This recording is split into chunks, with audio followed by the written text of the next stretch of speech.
Benvenuti a tutti in questo nuovo video su Potoi TV. Allora, il video di oggi verte in una guida sui primi passi che si possono fare e per conoscere meglio i comandanti e tutte le meccaniche a loro legate, quindi anche le parole chiave e le loro statistiche e anche i loro tag. Prima di tutto, chi sono però i comandanti? Beh, i comandanti sono gli eroi che hanno caratterizzato il mondo del Signore degli Anelli, trasformati in personaggi utilizzabili all'interno del gioco. Hanno di conseguenza anche delle caratteristiche che vengono dai film, come una razza e un tipo di, come dire, di attacchi e anche una storia che li lega al film, come per esempio Legolas. Come potete vedere ha il suo profilo con tutta la sua storia legata e anche dei legami di parentela e di amicizia. A questi personaggi sono legate anche le meccaniche del livello, delle energie e delle statistiche, oltre che dell'equipaggiamento. Andiamo a vedere prima come funzionano i livelli dei comandanti. Prendiamo in esempio un comandante di livello basso. Allora, come potete vedere, ha una necessità per aumentare di livello di 50 punti esperienza. Quindi noi se andiamo a fornirgli tramite delle voci o delle simulazioni di battaglia o semplicemente dei combattimenti, gli andiamo a fornire questi punti esperienza di cui ha bisogno, lui andrà a salire di livello. Salendo di livello aumenteranno anche tutte le sue statistiche in base al moltiplicatore che il gioco gli ha fornito. In questo caso aumenteranno di 2 punti la forza, di 1 punto la concentrazione e di 1 punto anche la velocità. Quali sono quindi i modi per aumentare di livello un comandante?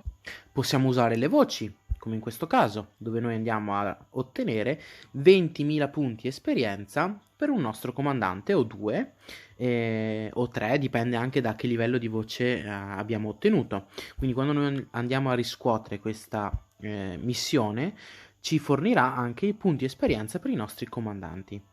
Per ottenere le voci dovremo aspettare o l'aggiornamento del giorno successivo, quindi il passaggio tra la mezzanotte e mezzanotte e un secondo del giorno successivo, oppure, come si può vedere in questa schermata, possiamo utilizzare 200 gemme per prendere delle nuove voci. Per farlo basterà semplicemente cliccare sul tasto e le voci verranno aggiornate automaticamente.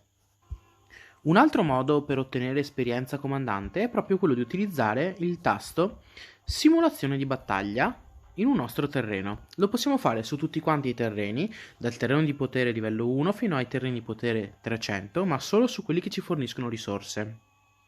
Io vi sconsiglio altamente di farli sui terreni di potere inferiore a 200.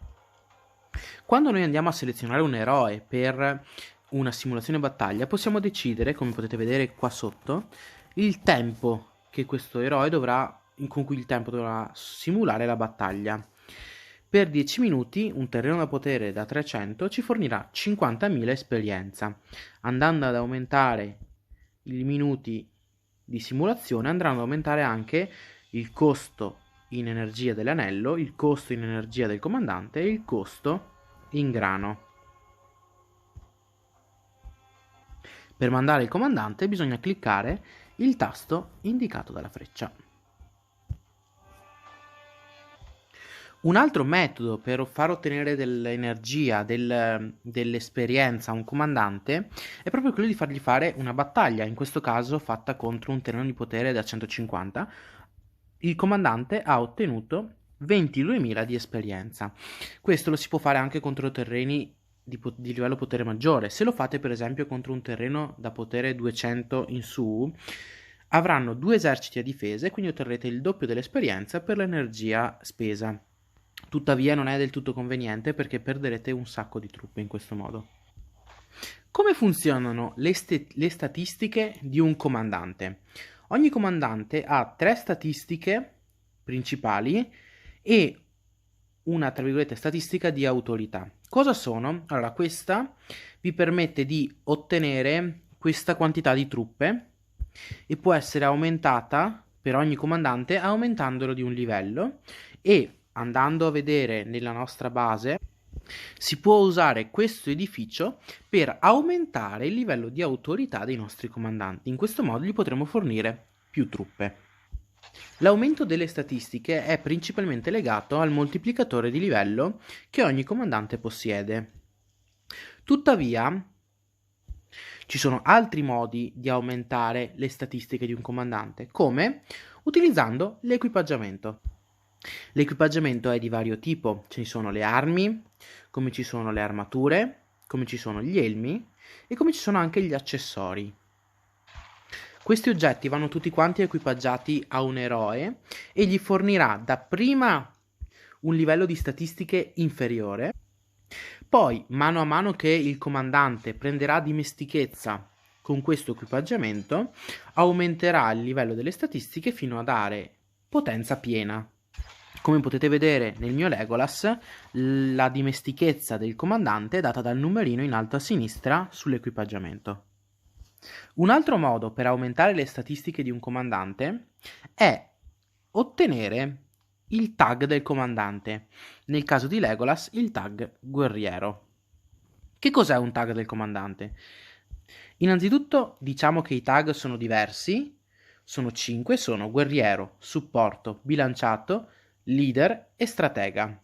Hanno tutti effetti differenti e si basano sulle caratteristiche del personaggio. Guerriero fornisce dei punti forza in più, 2 punti abilità e 10% sui danni fisici aggiuntivi fatti dal comandante. I comandanti supporto invece ricevono 25 punti alla concentrazione e 5 punti abilità. I comandanti bilanciati ricevono 25 punti a tutte le statistiche e 2 punti abilità.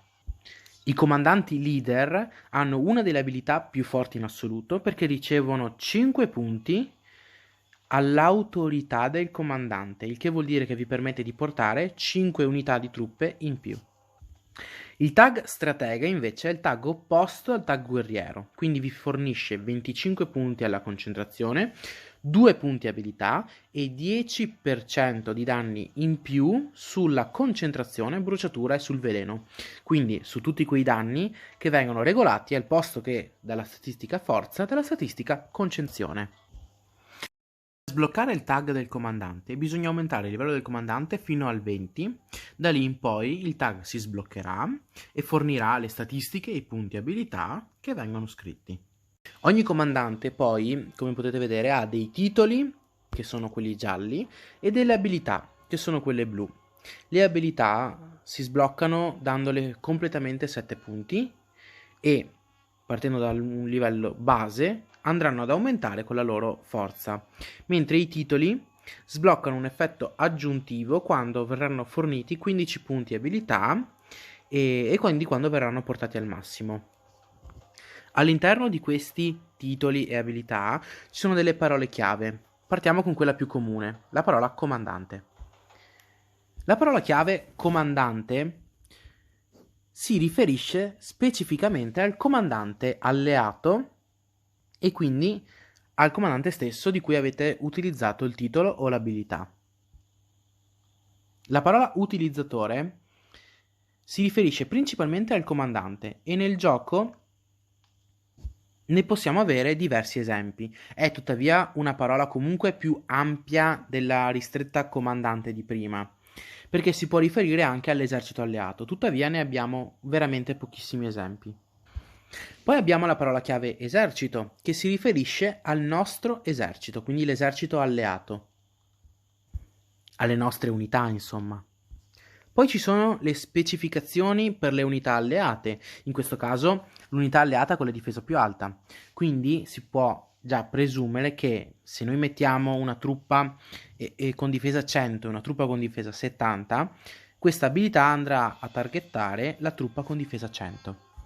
Possiamo anche avere delle specificazioni più precise, come ad esempio unità di cavalleria, oppure delle targetizzazioni ancora più ristrette, come ad esempio l'utilizzo delle razze, quindi uomini, in questo caso elfi, nani e hobbit, ma se andiamo ad osservare anche tra i comandanti nemici, tra i comandanti della fazione opposta, anche delle razze come orchi e troll, insomma, delle specificazioni legate alla razza dell'unità. Ora osserviamo come funzionano le parole chiave all'interno delle abilità, come la parola in questo caso inseguimento. Questa parola specifica che l'abilità in questione andrà a colpire sempre la stessa unità, ogni volta che l'abilità verrà utilizzata. Abbiamo poi concatenazione, che è legata all'effettuazione di 2 attacchi sulla stessa unità.